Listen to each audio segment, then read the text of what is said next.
Muy buenos días, por los últimos que llegaron, vamos a pasar lista entonces. Mariela Costa. Presente. Julián Espurúa. Presente, profe. Ok, Jeffrey Almengor.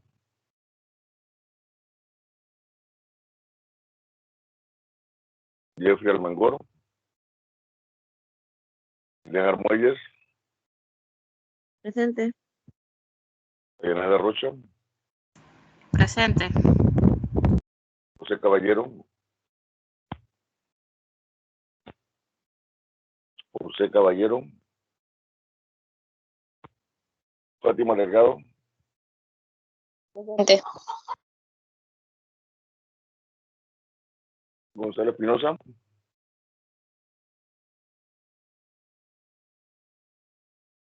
Gonzalo Espinosa. Melanie Espinosa. Presente. Diego Fuentes. Presente, profe. Gonzalo González.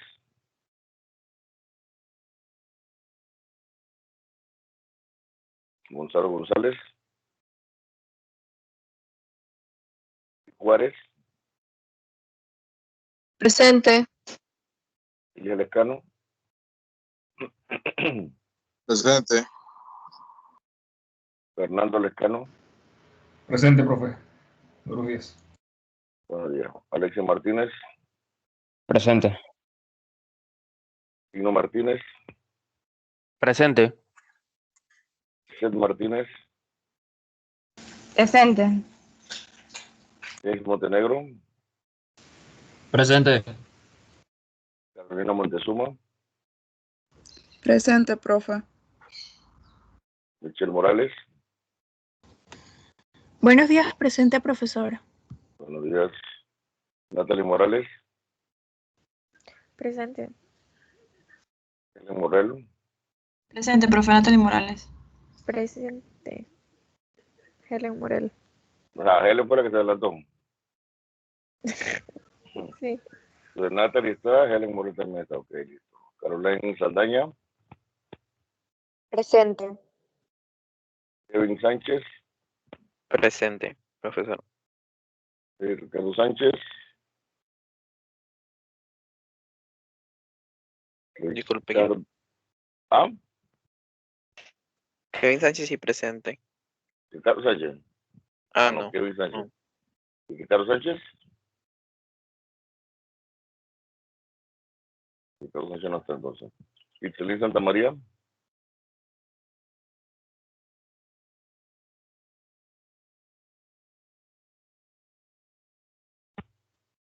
No está. David Tejada. Presente, profe. Max Carr. Buenos días, profe. Presente.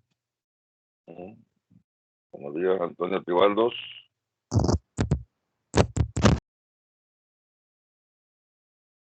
¿Eso fue código Morse o...?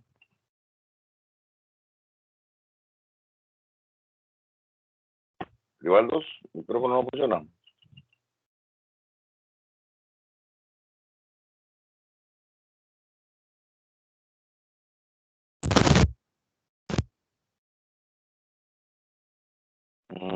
Vamos a asumir que la estática esa es presente. Roger Valdés. Presente. Miriam Vega. Presente. Inicio Villagra. Presente. Y José Chan. Presente. Ok, tenemos entonces Jeffrey Almengor, José Caballero, Gonzalo Espinosa. Hola, profe, sí estoy. Disculpe, es que estaba en la cocina dejando mis trastes porque acaba de desayunar. Ok, Gonzalo sí está. Entonces sería Gonzalo González. Presente, profe. Ricardo Permiso. Sánchez.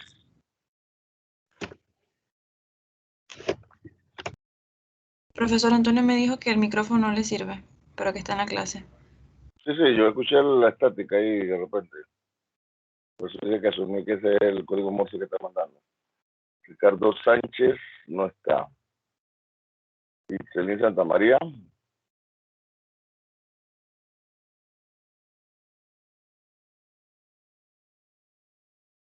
Entonces tenemos 4 bajas del día de hoy.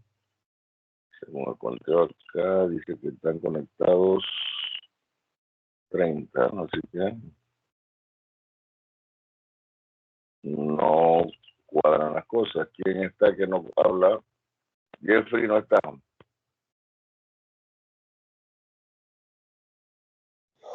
Profesor, yo me acabo de unir a la llamada. Itzelín, ajá, esa era la que estaba que no cuadraba. Ahora sí. ¿Y alguien más se acaba de conectar? ¿Quién fue?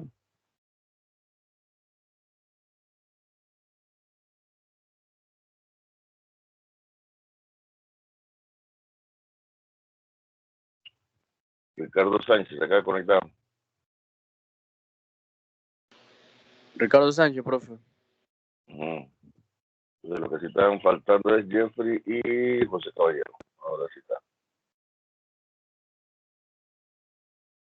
Ahora sí, 2 y 2 son 4. Bien. Entonces, la clase pasada estuvimos viendo un posible caso de los que pueden venir en el examen, donde se daban 2 cargas, se buscaba el campo en el origen y luego entonces se pedía la posición de una tercera carga, la cual debía anular los campos de las anteriores, ¿no? En este caso entonces había que hacer ahí un par de ecuaciones usando la geometría, sobre todo en este caso las posiciones de las cargas con respecto al origen, y en base a eso se igualaban los valores de y y de z, y entonces había que obviamente desplegar una función o una variable con respecto a la otra para encontrar entonces los valores de tanto z como de y. Entonces ya les pedí que ustedes por su cuenta, por supuesto, practiquen todos los problemas que pueden encontrar, tanto de 2 dimensiones, 3 dimensiones, de estos casos. Pueden venir también problemas en los cuales se dé el número de átomos y ustedes tienen que buscar la cantidad de electrones y con eso buscar la cantidad de carga, cosas como esa. Así que si descargan los PDF de diferentes libros de física, ustedes van a encontrar aquí los primeros problemas de eso. Disculpe, eso lo quería preguntar. ¿Qué libro recomienda para en 3 dimensiones? Trabajar física eléctrica en 3 dimensiones. Bueno, sí, en 3 dimensiones los libros de física en inglés hay pero no recuerdo mismo el nombre del autor. Más pueden encontrar es en libros de campos electromagnéticos. El libro de campos electromagnéticos, el primer capítulo, que casualmente empieza también con carga eléctrica y campo eléctrico, tienen problemas en 3 dimensiones. Y en internet, si ustedes buscan, también van a encontrar problemas propuestos y resueltos que están en 3 dimensiones. La cosa es sentarse y buscar, ¿no? O sea, libro, de seguro los de campo electromagnético tienen problemas de 3 dimensiones. De física, les miento ahora mismo, tendré que revisar más tarde para ver cuál era el libro ese que tenía problemas en 3 dimensiones. Entonces, vuelvo, repito, el examen vendría de fuerza eléctrica, o sea, la ley de Coulomb, campo eléctrico. No vamos a ver distribuido, porque eso es una presentación que vamos a ver ahora, de campo distribuido. Eso ya vendría entonces para el segundo parcial. Fuerza eléctrica, campo eléctrico de cargas puntuales. Y de repente, vuelvo y repito, también valores de carga de cierta cantidad de átomos, electrones, o sea, El capítulo donde empieza esto en los libros de física, empiezan con ese tipo de problemas. Ahí tienen que usar las conversiones de masa, carga versus electrón, etc. ¿Ok?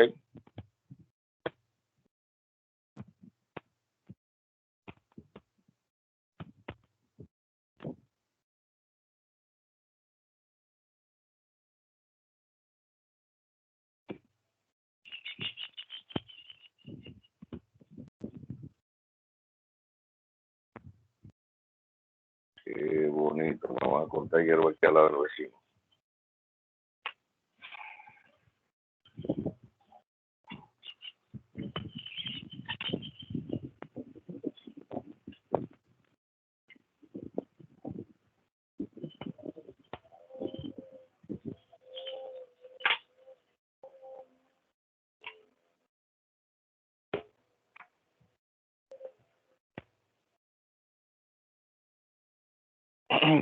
Nada como un corte desesperado de la mañana en los clases.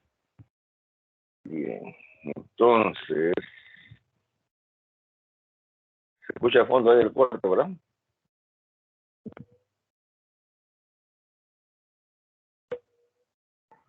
O el micrófono está causando ruido ambiental. Bajito se escucha, profe. Apenas se escucha. Bueno, supuestamente todos los micrófonos dicen que cancelan ruido ambiental, pero siempre algo entra. Bien, entonces aquí vamos a ver lo que son las distribuciones de carga específicamente. Luego repito, esto ya sería segundo parcial y obviamente otros temas adicionales. Ya esto sí viene en el parcial, porque sí forma parte de la fórmula de fuerza y de campo eléctrico. Recuerden que nosotros vimos en un principio que el valor de K en el vacío tenía un valor específico, ¿ok? Sin embargo, después, en la presentación que realmente debimos haber visto al principio, pues se nos había extraviado, el valor de K tiene su forma de buscarse de acuerdo al medio en el que estemos nosotros en un momento determinado haciendo el estudio, ¿ok? Nosotros no vivimos en el vacío, obviamente estamos en una atmósfera, pero esa atmósfera, ustedes ahora mismo estén en su cuarto, estén en la sala, lo que sea, ustedes están rodeados por esa atmósfera, pero también hay otros elementos, hay paredes, hay mesas, hay sillas, hay cualquier cantidad de cosas, y entonces, por supuesto, ya para estudios mucho más avanzados, cuando ¿cómo se llama? Los manipuladores de señales inalámbricas necesitan saber la potencia máxima que le pueden poner a un aparato sin llegar a ser nocivo. Tienen entonces que hacer un estudio de cómo esas señales se comportan a través de ciertos medios. Como creo que ya les he mencionado anteriormente, si usted tiene un router Wi-Fi colocado en un cierto lugar de su casa, él está irradiando señal a la redonda desde el punto donde él está, ¿ok? La señal no es que ella va a ir por los pasillos, va a entrar por la puerta, va a llegar a su celular o va a llegar a su computadora porque ella es tan inteligente que vaya a hacer eso, no. Ella simplemente, si usted tiene la puerta cerrada, obviamente ya no va a tocar la puerta para que usted le abra para entrar al cuarto. Ella va a traspasar la puerta, va a traspasar la pared y usted recibe señal. Pero el detalle es que cada vez que esta señal pasa de un medio a otro, se va degradando. Teóricamente, cuando salieron los primeros routers Wi-Fi y esta tecnología, se decía que un router podía cubrir 50 metros de radio. O sea que desde el punto donde usted lo colocaba, caminaba 50 metros a cualquier dirección y allí débil, pero todavía debía recibir señal.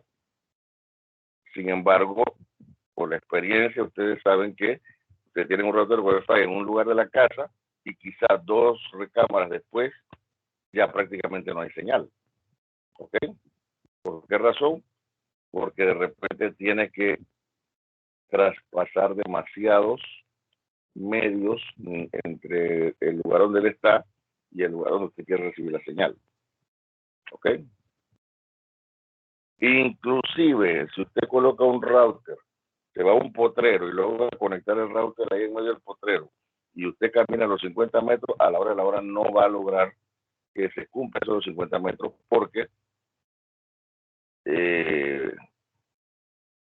y vuelvo y repito, en este caso, eso va a tener que estar controlado por la intensidad de la señal. Además, también las antenas internas que tienen los routers muchas veces están pensadas para una cierta área en una casa.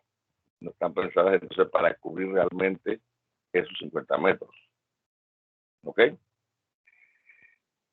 Entonces, aquí en esta tabla que vemos en esta diapositiva, tenemos los valores de E sub R, como dice ahí, sin dimensiones, porque es adimensional, como ya les mencioné, de diferentes materiales, los cuales en algún momento nosotros necesitamos estudiar para ver cómo se comportan las señales. Nosotros obviamente no estamos haciendo un estudio de señales, pero sí necesitamos conocer cómo se comportan tanto el campo eléctrico como la fuerza eléctrica cuando está en un medio de estos. Vemos entonces que el titanato de bario es un material que tiene una constante sub R de 1200. El agua de mar de 80, el agua destilada 81, el nylon 8, papel 7, vidrio, como el vidrio de repente puede tener diferentes consistencias, puede estar entre valores de 5 y 10, obviamente tendríamos que buscar una tabla ya más específica de los diferentes tipos de vidrio para saber cuál es el valor exacto, pero en un caso determinado para nosotros podemos utilizar un valor cualquiera entre 5 y 10. La mica dice que son 6, porcelana 6, baquelita 5, cuarzo fundido 5, hule, no es lo mismo que plástico. El hule, recuerden que es lo que se saca de los árboles de hule, como en este caso que es un compuesto que ya casi no se usa porque realmente hoy en día todos los plásticos son derivados del petróleo, correcto. Tenemos que es de 3.1. Madera, obviamente ustedes saben que todas las maderas no son iguales. Hay el árbol de cedro, hay árbol de pino, hay árbol de esto, del otro. Obviamente ahí también tenemos un rango de valores entre 2.5 y 8. Ya tendríamos que ser muy específicos buscando tablas donde busquemos pino tal valor, cedro tal valor. ¿Ok? Para un efecto, un examen nosotros, si yo le pongo madera, ustedes pueden elegir cualquier valor entre 2.5 y 8. ¿Ok?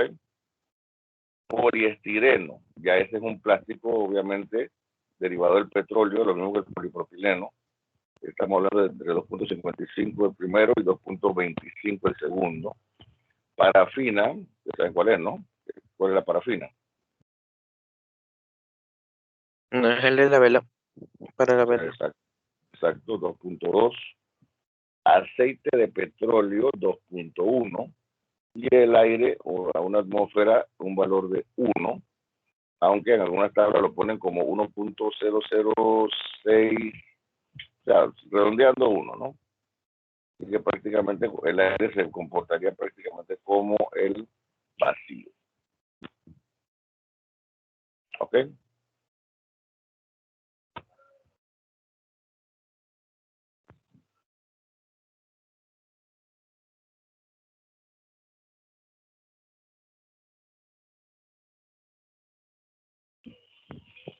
Entonces aquí vemos nuevamente la fuerza la fórmula de fuerza eléctrica versus campo eléctrico. Vemos que campo puede estar definido como fuerza sobre carga. Si de repente, por ejemplo, me dan una carga en el origen y una carga en 1.1,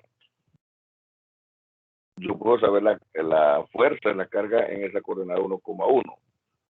Pero si me pidiesen el campo que provoca la carga que está en 0,0, simplemente divido entre esa carga que está en 1,1 y puedo tener el campo, la relación entre ellos, ¿no? Campo igual fuerza entre carga o fuerza, si me dan campo, entonces sería carga por campo.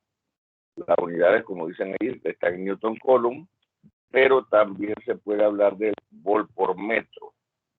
Pero el volt por metro ya eso es usado más adelante. Y cuando tenemos un sistema de carga, obviamente el campo eléctrico va a ser la sumatoria de la aportación de cada uno de los campos de cada una de las cargas individuales. El concepto de campo eléctrico se introduce para evitar el problema conceptual de acción instantánea a distancia. Supongamos que una partícula cargada es movida súbitamente de su posición. ¿Cambiará instantáneamente la fuerza ejercida por esa partícula sobre otra partícula lejana? O sea, lo que nos están preguntando allí es lo mismo. Si yo tengo una carga en 0,0 y tengo una carga en 1,1, yo cuando hago el cálculo de fuerza, obtengo un valor. Pero a mí también me dijeron en física 1 que fuerza también aquí es igual.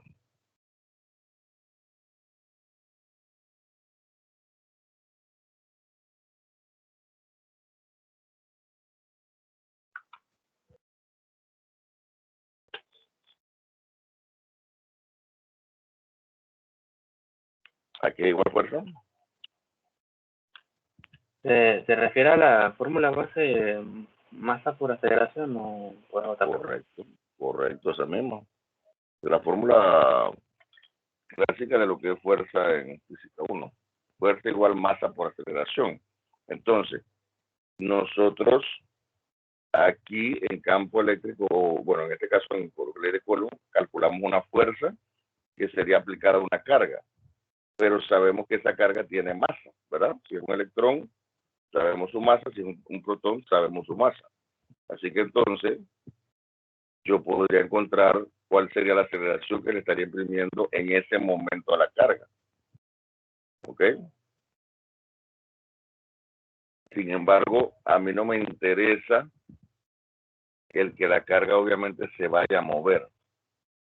Ahora mismo solamente me interesa es en ese instante de tiempo cuál es la fuerza que está siendo aplicada sobre esa carga. Si la carga se va a mover por la acción de la fuerza, obviamente se va a mover, ¿no? O sea, sabemos que hablamos ya de atracción o repulsión. Atracción, yo estoy jalando, por decirlo así, la carga hacia mí. Sin embargo, si estoy en repulsión, yo estoy empujando la carga para que se aleje de mí. En el instante de tiempo en que nosotros hacemos el cálculo de fuerza, estamos encontrando ese valor en ese instante. De que la carga se vaya a mover, ya eso ahora mismo, como estamos en el tema de electrostática, no nos interesa, solamente lo dejamos ahí. Pero vuelvo y repito, si a mí me pidieran saber cuál es la aceleración instantánea en ese momento, fuerza igual masa por aceleración, yo calculo la fuerza aquí eléctrica que tienen las dos cargas y luego lo divido entre la masa, yo tengo qué aceleración tendría esa carga aplicada en ese momento. Bien. Como ya les había comentado en la presentación anterior, el campo eléctrico no lo vemos, debemos imaginarlo, está presente en todos lados en este momento, y como vemos en la tabla que está en esta diapositiva, hay algunos campos que son naturales y algunos campos que son artificiales. El primero que aparece allí, ¿qué dice?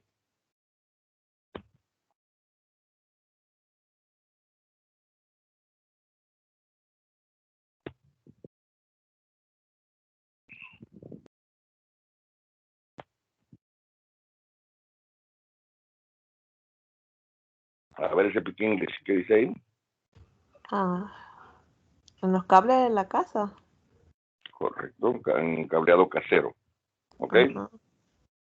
ustedes en sus casas, a menos que no tengan tuberías y no tengan una instalación adecuada, o sea, todos los cables los tenemos a través de tuberías en las paredes, de repente en algunos casos en los pisos, y obviamente también por encima nuestro, encima del cielo raso.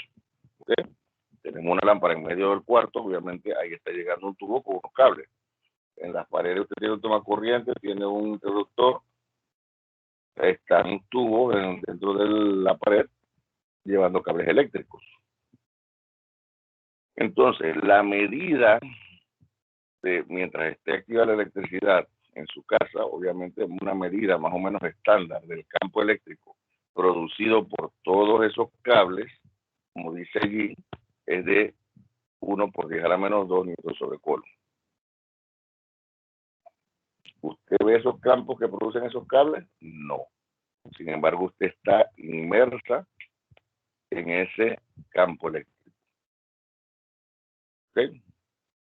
Y no solamente la compañera del Speak English, sino cualquiera. O sea, estamos inmersos en ese campo eléctrico. El segundo, ¿qué dice?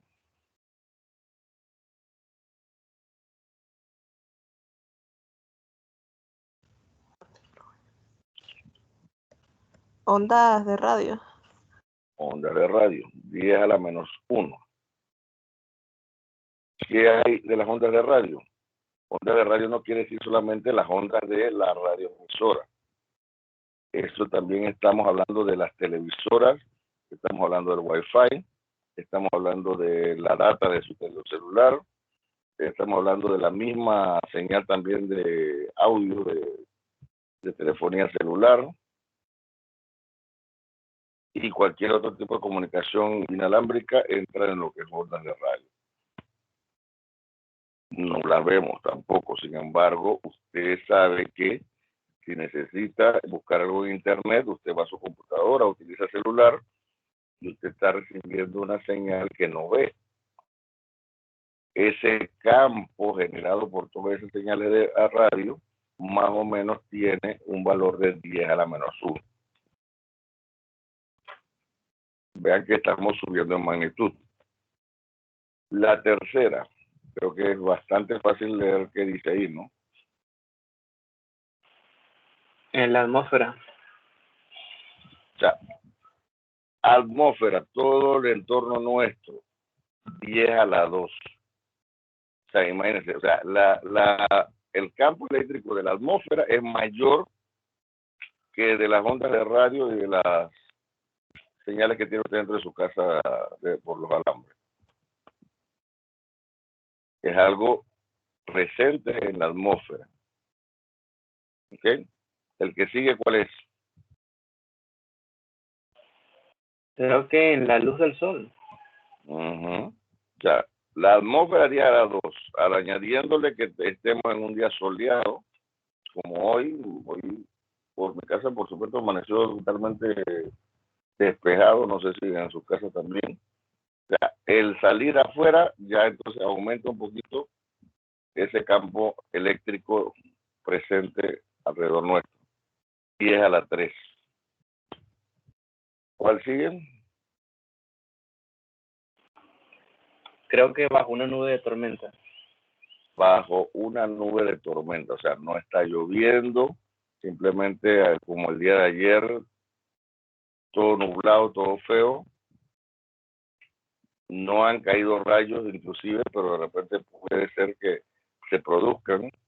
Entonces estamos hablando de que puede haber un campo de 10⁻⁴. El que sigue.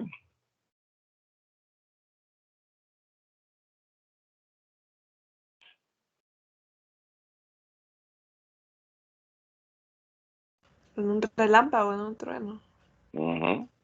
Ya cuando cayó el rayo, todavía ahí obviamente la carga se mantiene y está todavía el campo por el orden de 10⁻⁴ newton sobre coulomb. O sea, el que esté en nubes cargadas y de repente no ha caído ningún rayo, puede tener un valor de 10⁻⁴. No, o sea, no siempre hay, las nubes están con ese nivel de carga, pero sí cuando las nubes tienen la probabilidad de que se den tormentas eléctricas, entonces están con ese rango y obviamente cuando se da la descarga de los rayos, también presentan ese campo eléctrico. Ese campo eléctrico ya es o puede ser lo suficientemente fuerte como para que cuando caiga cerca de otros de aparatos eléctricos los pueda quemar. ¿Ok? Porque alrededor de él ese campo va a generar que a pesar de que usted tenga un aparato desconectado, o sea, y estoy hablando, es un rayo que cae cerca, muy cerca de su casa. A pesar de que usted tenga un aparato desconectado, él podría inducir que se muevan cargas eléctricas dentro de los aparatos y pudiera provocar que se quemen a pesar de que estén desconectados. ¿Ok? En tal caso, muchas veces recomiendan mejor que estén conectados porque quizás la sobrecarga se ventila y se manda hacia tierra, pero, o sea, vuelvo, repito, en este caso, cuando o sea, usted está aquí sentado y que caiga un rayo a unos 3 metros de usted, eso pudiera provocar que un aparato, inclusive desconectado, se pudiera quemar. Los rayos caen en las líneas eléctricas. Generalmente usted ve que cuando hay mucho tormenta eléctrica a veces hay apagones, porque obviamente al descargarse sobre la línea eléctrica están mandando más energía que la que soporta el sistema y las protecciones en este caso entonces se desconectan. ¿Ok? Así que entonces obviamente hoy en día con lo como están los sistemas ya planteados, no debería darse este evento de que se dañen aparatos eléctricos tan frecuentemente como años atrás. ¿Ok? Y es más, muchas veces los aparatos se dañan es cuando regresa la electricidad y por esa razón es que ahora, hoy en día, se recomienda que ustedes compren, y creo que en la primera clase hablamos sobre eso, estos aparatitos reguladores que usted ve que cuando se va la luz, o sea, obviamente se apagó el aparato, pero cuando regresa la electricidad, su aparato no recibe energía de una vez, sino que él toma un cierto periodo de tiempo para entonces reconectarle la energía a su aparato, porque, vuelvo y repito, cuando regresa la electricidad es que muchas veces viene con sobrevoltaje y daña los aparatos. Bien. Siguiente campo eléctrico, dice que es Un tubo rayos X. el personal que trabaja en radiología está expuesto durante toda su jornada de trabajo a la radiación de rayos X. O sea, usted obviamente sufrió una fractura, le mandan a sacar una radiografía, usted en ese momento está expuesto a ese campo eléctrico, día a las 6, pero solamente en ese momento que le toman la radiografía. La persona que está a cargo de ese equipo está recibiendo su poquito a poco durante todo el día. Ellos generalmente tienen un elemento, un gafete, que cuando han recibido una cierta cantidad de radiación durante el día, cambia de color. Y cuando eso cambia de color, automáticamente esa persona ya terminó su jornada laboral. Así sea que de repente trabajó 4 horas y en esas 4 horas tomó o estuvo expuesto lo suficiente como para que el gafete cambie de color, ahí automáticamente ya no puede seguir cerca de ese equipo. ¿Ok? Porque ya entonces esa exposición continuada durante más tiempo sí le puede provocar entonces daños a esa persona. Así que se ha establecido entonces estos niveles máximos en que una persona puede recibir este tipo de radiaciones, ¿no? ¿Cuál es el que sigue?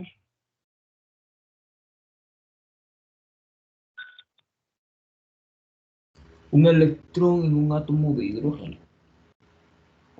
El electrón en un átomo de hidrógeno dice que ya está por el orden de 6 por 10 a la 11. Y para terminar, el último que dice que es en la superficie de un núcleo de uranio, 2 por 10 a la 21.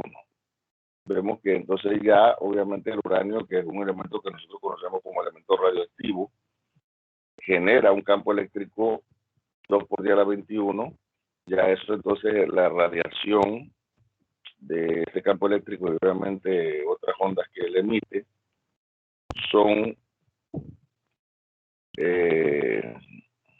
lo bastante fuertes como para que provoquen enfermedades y afectaciones bastante graves a la persona que esté expuesta durante mucho tiempo.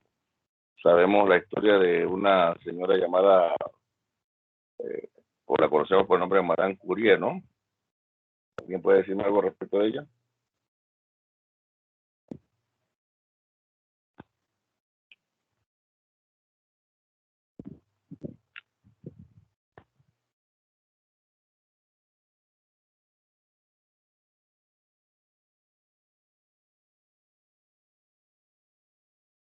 Si no saben, pueden buscar en internet.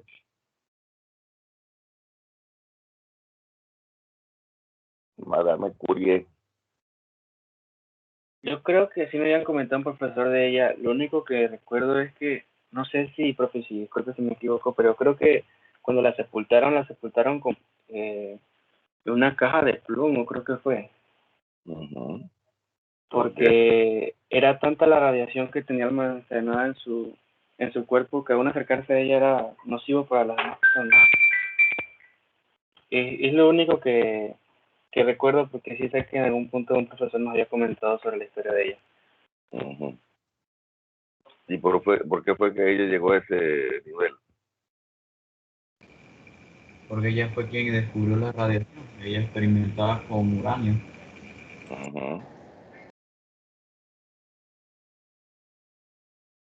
¿Qué más me pueden decir de ella? Ella descubrió los elementos, creo que fueron también el radio, lo descubrió. Y a causa de que no se conocía nada sobre la radiación, ella se mantuvo expuesta. Ella descubrió 2 elementos junto a su esposo. No recuerdo el nombre del doctor. Ah, doctor Curie. Ajá.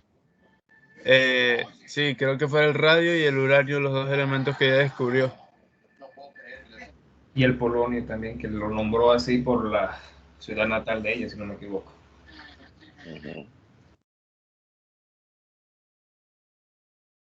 Se le dio un premio o no. Por cierto, disculpe, entré tarde para que supiera. Tuve problemas con el internet. ¿Nombre es? José Caballero. Ok. Listo, faltó entonces Jeffrey nada más. O está por ahí también. Dice el profe que también fue la que realizó primeras técnicas en los centros radiológicos, pero para uso militar. Y también presentó técnicas para el aislamiento de los isótopos reactivos. Y como mencionaron mis compañeros, el descubrimiento de elementos. Eso. ¿Se le dio algún premio? El Premio Nobel de la Química de 1911. O sea, desgraciadamente su vida le valió su experimento, ¿no? Le valieron ese premio, pero desgraciadamente a costa de su vida, ¿no? No se sabía con respecto a los efectos de la radiación. Y otra cosa, profe, es que ella también fue la que acuñó el término de fenómeno de la radioactividad. No se conocían esos efectos, ella estuvo demasiado tiempo expuesta a todos estos materiales y como dicen por ahí, entonces se le enterró en una urna de plomo por el efecto de su cuerpo ya prácticamente radioactivo también. Sabemos que este es obviamente uno de los fenómenos de campo más fuertes hemos tenido en el transcurso de esta era nuclear, o sea, a partir de sus estudios y obviamente los posteriores a ella, fue que se logró entonces confeccionar las bombas nucleares. Ya me imagino que ustedes han leído con respecto a eso en algún momento.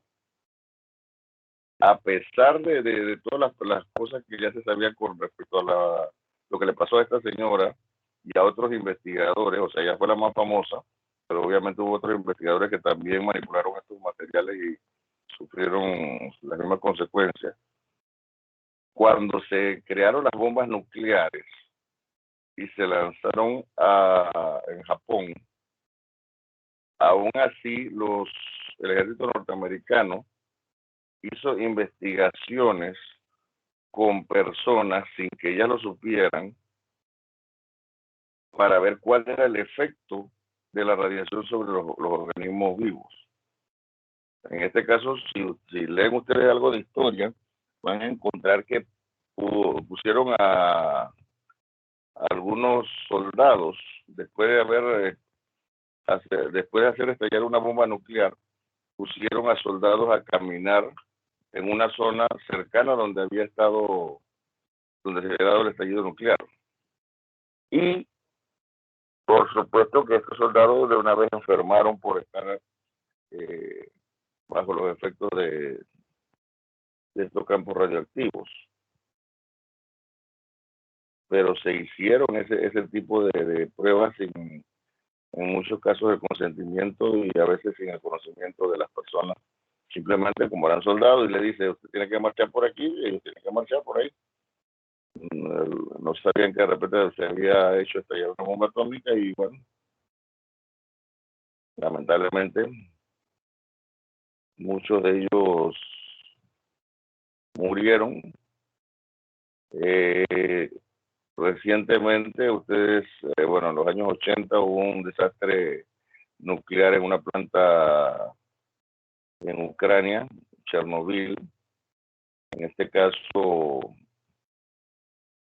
problemas obviamente de la misma forma en que estaba diseñada la planta podía provocar un desastre como el que sucedió, aunque en este caso fue por el sistema de enfriamiento, no se abrió una válvula a tiempo, la válvula se trabó, no recuerdo exactamente lo mismo que fue. La cosa es que el sistema si no tiene enfriamiento, se sobrecalienta y al sobrecalentarse puede provocar entonces fisuras en la estructura física de la planta. Salieron gases radioactivos a la atmósfera. ¿Qué hizo en este caso el ejército ruso? Mandó a soldados, o sea, lamentablemente cuando usted es soldado, si no obedece, tiene sus consecuencias graves, ¿no? Y en este caso, si obedece, también tuvo sus consecuencias graves. Soldados, bomberos y toda esta gente, en este caso, en un país como comunista, en ese tiempo no tenían forma de protestar ni nada por el estilo, así que se les dijo, tienen que pilotos de helicóptero llevar tolvas con concreto para echarle concreto al reactor. O sea, tengo un helicóptero, a pesar de que está a una cierta altura, igual está recibiendo todas esas emanaciones de la planta y demás. Y bueno, empezaron a enfermarse los primeros pilotos que empezaron a hacer esta operación. Gente también acá en tierra, se les mandó a hacer ciertas cosas ahí pegado a la planta. Bueno, la cosa es que se empezaron a dar buena cantidad de muertes de estas personas por los efectos radioactivos. Ellos se lo habían mantenido calladito. El mundo se dio cuenta fue porque de repente en Europa, o sea, ya estamos hablando de los países acá no comunistas, empezaron a detectar que en la atmósfera habían niveles inusuales de radiación y entonces también los satélites norteamericanos detectaron grandes cantidades de calor en esa zona y ahí entonces fue que los rusos declararon pues, que tenían un problema con esta planta. Bueno, a las finales, después de cierto tiempo, lograron hacerle un sarcófago de concreto, pero ese combustible nuclear todavía le está consumiéndose.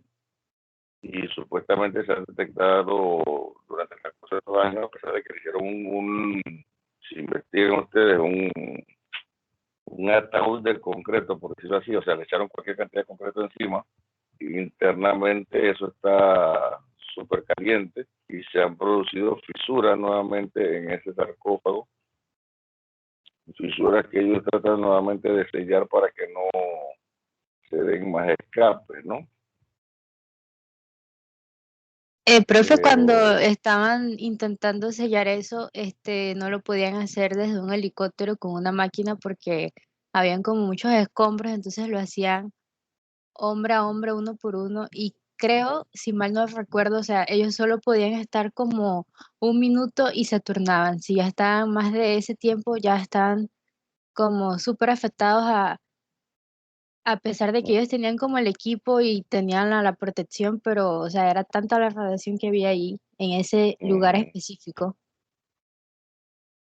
Exactamente, o sea, ya cuando estamos hablando de una planta nuclear, o sea, una bomba nuclear es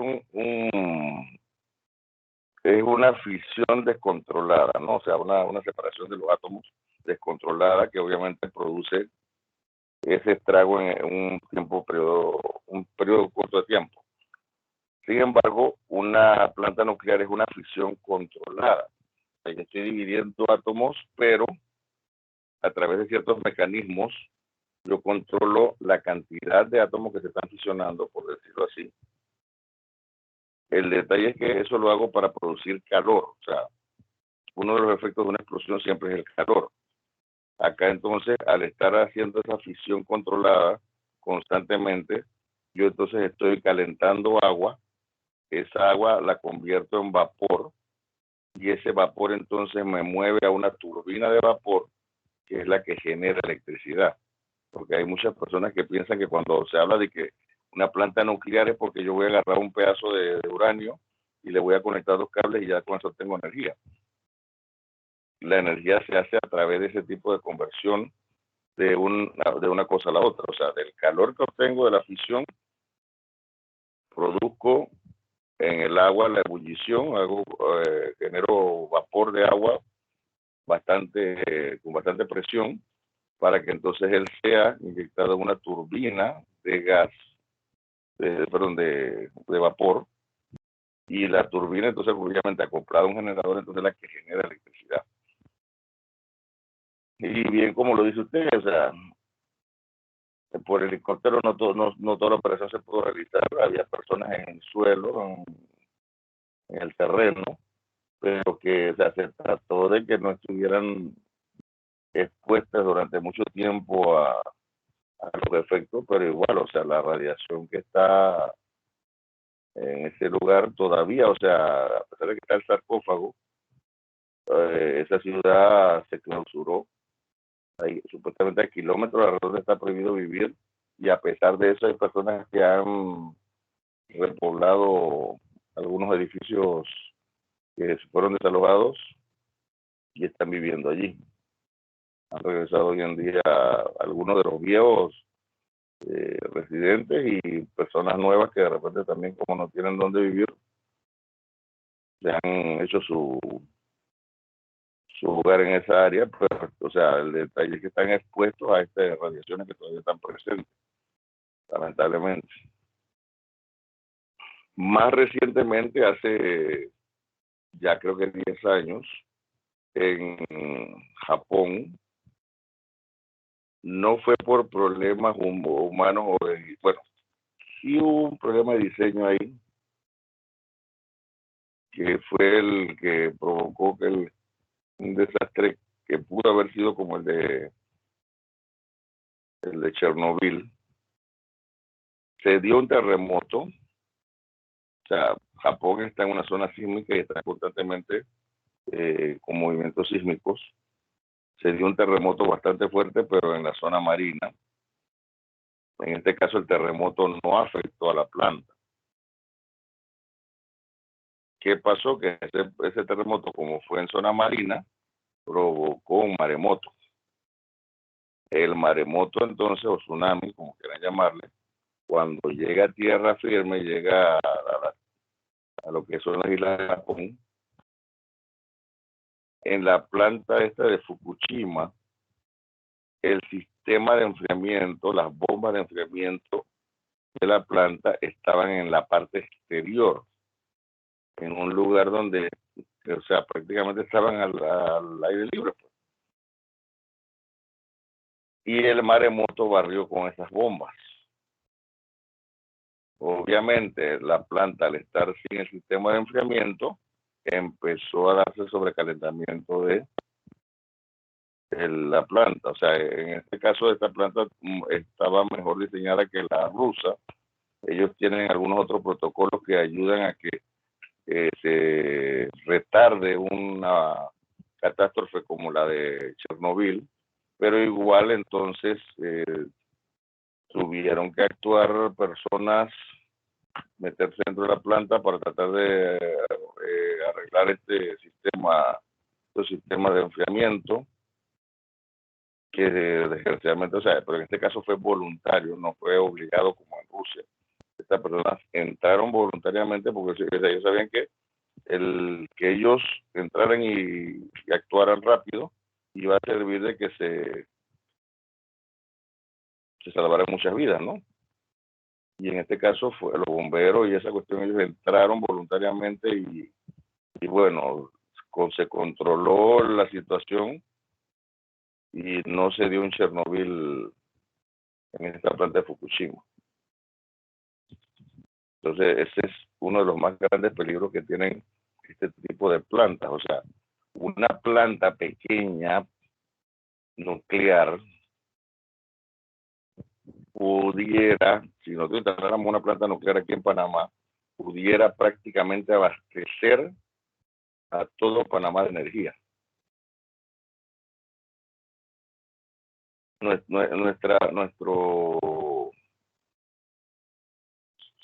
Nuestro consumo está más o menos por 1.5 gigawatts y la planta más pequeña está por encima de 1 gigawatt, la planta nuclear. Así que con una planta nuclear más lo que tenemos, o sea, tendríamos energía de sobra. Pero el problemita está en que si no se le da buen mantenimiento y se da un evento fortuito de estos que dañe la planta, entonces ya hablamos de problemas serios en este caso.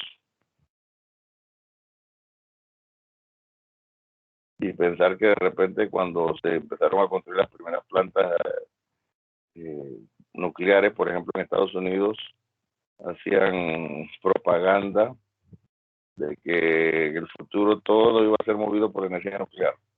O sea, hasta nuestros automóviles, los aviones, o sea, todo. Sin embargo, la energía nuclear para uso civil, hay plantas nucleares en diferentes países y algunos están cerrándolas. Por eso mismo, por lo que pasó en Chernobyl y Fukushima. Algunos países que tenían planeado construir plantas nucleares, la pararon por completo. Vuelvo a repetir, algunos que las tienen, las quieren cerrar por ese peligro. Y aparte de las plantas nucleares civiles, las únicas otras plantas nucleares que existen son de portaaviones nucleares de la milicia americana y de submarinos. Y por el lado de Rusia, submarinos. Barcos sí, no, nada más tienen creo que uno, pero es un rompehielo.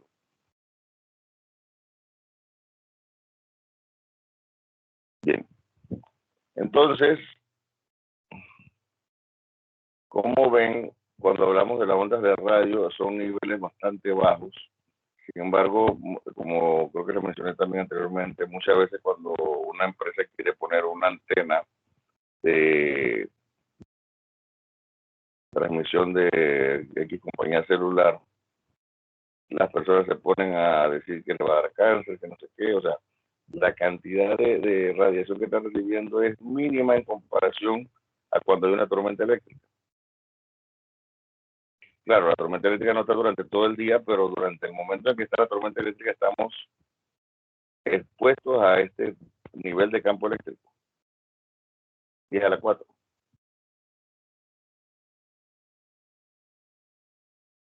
Bien. Entonces nosotros mencionamos ya de que existe lo que se llama distribuciones de carga.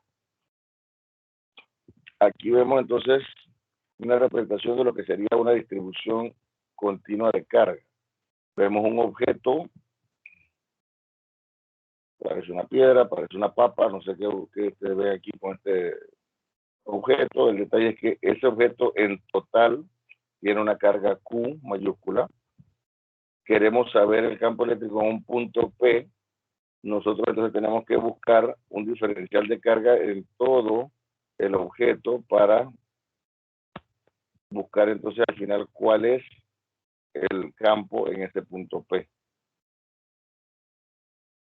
Como dice aquí, en este caso dividimos la distribución en pequeños elementos diferenciales de carga de Q, de forma que la diferencial de campo eléctrico que crea cada una de ellas es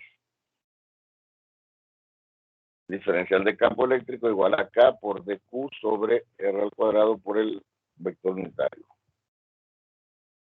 El campo eléctrico total para la distribución será campo eléctrico igual integración de K por dQ sobre R cuadrado por UR.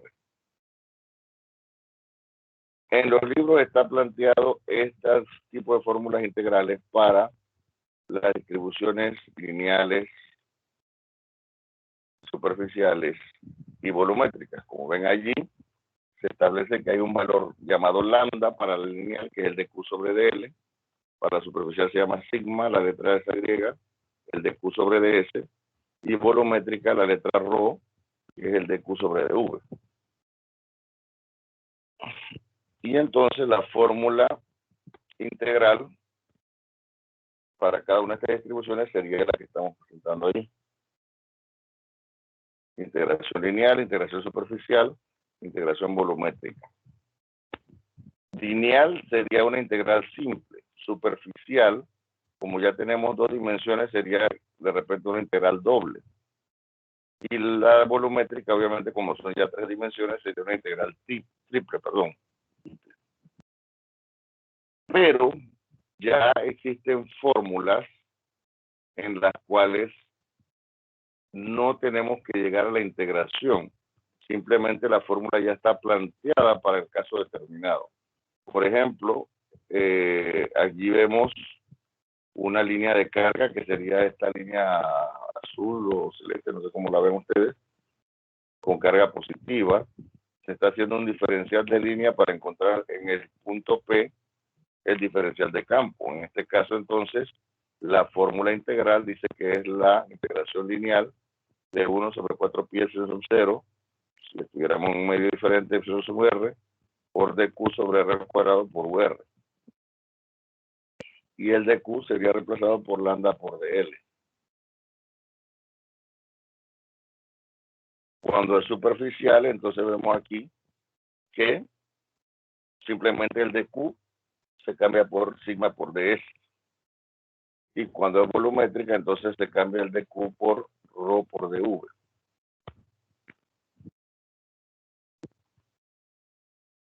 La distribución continua de carga, por ejemplo, cuando hablamos de densidad lineal, pueden ser varillas rectas, alambres, aros, o sea, obviamente estamos hablando de algo que sea o que tenga mucho más largo que ancho, en tal caso, por eso entonces se considera lineal. Cuando hablamos de densidad superficial de carga, estamos hablando de planos, de discos, la superficie de una esfera, la superficie de un cilindro. Y cuando hablamos de densidad volumétrica, podemos estar hablando de, ya ahora sí, una esfera completa, un cilindro completo, o cualquier objeto de cual las tres dimensiones son importantes. Entonces, nosotros aquí vemos un ejemplo de una densidad lineal. Tenemos aquí una barra con una carga positiva. Tenemos aquí el diferencial de carga igual a lambda por el de x. vemos que el punto que queremos estudiar está en el eje X y algunos elementos importantes que son tomados en cuenta aquí sería la distancia del origen al punto P, obviamente. También otro punto importante sería la longitud de la barra y también la distancia de este extremo de la barra al punto P. En otro tipo de problemas, de repente vemos aquí nuevamente una barra, pero la que se está colocando convenientemente en el eje X, mitad de la barra en el lado positivo, mitad en el lado negativo. Vemos que el punto P entonces se está colocando en el eje Y, o sea que está obviamente sobre la mitad de la barra. El estudio también contemplaría un diferencial de carga a lo largo de la barra, como vemos aquí, lo que dije hace un momento, un medio L aquí, un medio L acá. La distancia R va a variar a medida que nos vamos moviendo a través de la extensión de la barra. Y en todo momento aquí se estaría, por ejemplo, en este instante, se estaría obteniendo un campo en esta dirección, el cual tiene componentes en Y y en X. Sin embargo, cuando nosotros ese estudio pasamos a este lado, se va a generar también un campo, pero en esta dirección, también con una componente en Y y una componente en X. Así que sí, pero en este caso hacia la derecha. Así que ahí ya prácticamente con eso podríamos deducir que las componentes en X generadas por este lado van a ir hacia la izquierda, pero las componentes en X de este lado van a ir hacia la derecha y por la simetría se van a cancelar mutuamente. Así que al final solamente me quedaría en un estudio como este la componente de campo en la dirección Y. Pero aquí todavía no vemos ninguna fórmula, ¿no? Solamente estamos viendo la interpretación de esta figura. En esta figura sí vemos la interpretación y fórmulas ya definidas para encontrar respuestas. Acá la barra está desplazada hacia el eje X, en el lado positivo. El punto P está en el eje Y, perdón, pero su visual con respecto a los extremos de la barra están formando un ángulo Z1 y Z2. Igual tenemos que hacer un diferencial de carga que va a moverse desde un punto a otro punto de la barra. Aquí sí se van a obtener componentes en X y Y porque no se van a cancelar como en el caso anterior. Y vemos aquí que entonces ya está planteada la fórmula del campo en Y y la fórmula del campo en X. Empezamos aquí con la integración, en este caso tomando en consideración los ángulos. Al realizar la integración, estamos obteniendo aquí cuál sería el resultado y el lambda convirtiéndolo en carga sobre longitud. Entonces vemos que al final la fórmula de la componente en Y de un sistema como este estaría dada por K por Q mayúscula sobre L, que es la longitud de la barra, por Y, que es la distancia vertical al punto P, multiplicado por la diferencia entre el seno del ángulo mayor menos el seno del ángulo menor. Y la componente en X, que en este sistema sí se va a generar y va a ser, en este caso, hacia la izquierda, va a estar dada por K por lambda sobre Y por el coseno del ángulo mayor menos el coseno del ángulo menor.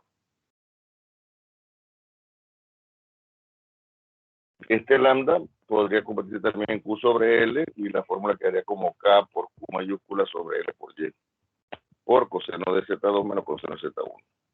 Entonces, esto, vuelvo y repito, ya sí sería la formulación que nosotros necesitamos para desarrollar problemas como este caso. Ahora bien, puede ser que en un libro ustedes encuentren esta fórmula. Pero ¿qué pasa si la barra está en el eje Y y el punto en el eje X? Muchos dirán, ah, no, ese es un problema diferente. O sea, lo único diferente es la posición. Pero si yo me pongo a ver la geometría de colocar la barra aquí y colocar el punto por acá, yo voy a tener los mismos elementos, un ángulo menor, un ángulo mayor, una longitud que en vez de Y sería en X, o sea, solamente tendríamos que cambiar los parámetros al colocar esto aquí y el punto por acá para poder entonces desarrollar el mismo problema. O sea, con la misma fórmula, solamente que cambiando las posiciones de los elementos podríamos desarrollar el problema.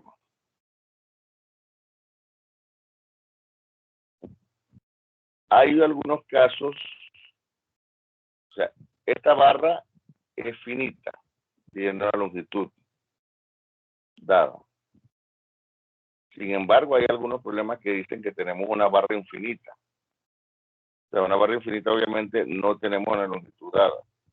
Una barra infinita podría ser un alambre que usted va de poste en poste y obviamente la longitud quizás no la podamos medir fácilmente. Entonces, cuando son esos casos y me piden un campo eléctrico, o sea, cuando me dicen que tengo una barra indefinida, una carga indefinida, o sea, una barra infinita, como es aquí, una línea infinita, el campo simplemente se va a convertir en esta fórmula. 2K sobre lambda sobre R. ¿Ok? Ahí no hay que buscar la geometría de los ángulos ni nada por el estilo, simplemente la distancia perpendicular, o sea, porque R sería, si el punto está aquí, la distancia perpendicular de la línea hacia eso. Si me dan un permiso un momentito.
Ok, me disculpan, una llamada, si fuera para darme plata, pero es para cobrar. Entonces, bueno, ya hablamos aquí con una línea infinita, ya está la fórmula definida. Entonces, ejemplo de un anillo puede ser algo como esto. Un anillo, tenemos un diferencial de carga que va a ir obviamente moviéndose en la longitud del anillo. Tendríamos en este caso una componente en X, tendríamos una componente en Y hacia arriba y Y hacia abajo, dependiendo de cuál estemos viendo. Si vamos en esta dirección, tendríamos componente en Y hacia abajo, pero si estamos en esta dirección, tendríamos componente hacia arriba. Así que en otras palabras, las componentes en Y se cancelarían mutuamente y también inclusive en Z, así que solamente me quedaría componente en X. Y aquí entonces está el comportamiento del campo en esta posición. O sea, como vemos, el punto está en la línea central del anillo, así que el campo, su intensidad se mostraría de esta forma en esta gráfica. De este lado y del lado izquierdo, entonces se comportaría de esta forma. Y entonces aquí vemos individualmente un DQ de un anillo, los parámetros que de repente en algún momento nos pudieran interesar, que son el radio del anillo, la distancia de cualquier punto del anillo hacia el punto P, el ángulo de aplicación en tal caso. Bueno. Cuando es un disco, el disco tiene un diferencial de carga que va como un diferencial de área, que va del centro hacia las afueras. Generalmente también los problemas los colocan en un punto que está coincidente con el centro del disco. Aquí vemos entonces la deducción de una de las fórmulas. Este sistema lo vimos en una diapositiva anterior. Tenemos la barra, que es esta que está aquí. Tenemos el punto, donde queremos calcular la fuerza o el campo en esta posición. Tenemos la distancia desde el origen hacia el punto. Tenemos la longitud de la barra. Sabemos que la carga completa es Q, igual anda por L, pero entonces aquí se tiene un DQ, igual anda por DX. Aquí entonces se está colocando el diferencial de campo sin integración, y ya integrado, entonces en este caso se está colocando primero como campo, ¿no? O sea, la barra, ¿qué campo generaría aquí? Y como la fuerza sería entonces multiplicarle el campo por la carga que está en ese punto, entonces aquí se está colocando la fórmula como fuerza, ¿no? Fuerza igual a 1 sobre 4 pi sobre 0. La carga de la barra, que es la Q mayúscula, por la carga del punto, sobre X por X menos L en la dirección Y. O sea, ya esta sería una de las fórmulas que yo voy a utilizar en un caso como este. Si esta barra estuviera vertical, la fórmula sería igual, nada más que ¿qué pasa? Tendría que cambiar en vez de X, Y. Y por Y menos L, y acá la dirección sería J. Y si estuviéramos en la dirección Z, esto sería Z y acá sería la dirección K. Entonces, para terminar ya, lo que quiero de que hagan de aquí al martes es que ustedes busquen en diferentes libros, tanto de física como ya les dije, que pueden de repente campos electromagnéticos, la parte donde habla de carga eléctrica, buscar todas las fórmulas posibles que tengan que ver con diferencial de carga lineal, volumétrica y de área. ¿Ok? Para el martes quiero que investiguen todas las fórmulas que puedan encontrar. Ya entonces, para hablar con respecto a esto de los campos eléctricos, para terminar con eso, aquí vemos un ejemplo de líneas de transmisión de alta tensión. Obviamente podríamos aquí equipararlo con lo que son las líneas de alta tensión que van de aquí a Panamá. Recuerden que aquí tenemos varias líneas de alta tensión. Son de 230.000 voltios. Pero acá nosotros son 6 conductores y están pareados. Aquí solamente están colocando 3 conductores. Y se está mostrando los niveles del campo eléctrico en diferentes posiciones. En la línea central de las torres se está marcando de que hay 7 kilovolts por metro, y lo que es lo mismo también en este caso, aquí se está marcando el campo magnético producido por ese cable, dice que es 15 microtesla, a 30 metros del centro de la torre, en cualquier dirección, hacia acá o hacia allá, el nivel del campo eléctrico es de 1 kilovolt por metro y 5 microtesla de campo magnético. Y a 60 metros tenemos que es 0.3 kilovolt por metro y de 1 microtesla el campo magnético. Entonces aquí se están colocando algunas vacas en la figura, porque nosotros sabemos que estas torres, ellas van pasando por diferentes tipos de terreno.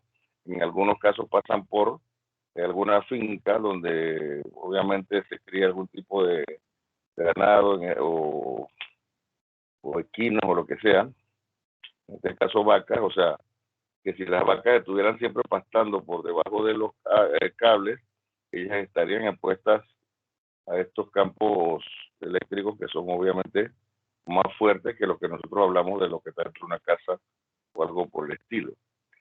Nosotros, si ustedes han viajado a Panamá y sobre todo de repente están escuchando radio, ustedes cuando pasan debajo de esas torres van a notar que la radio se distorsiona.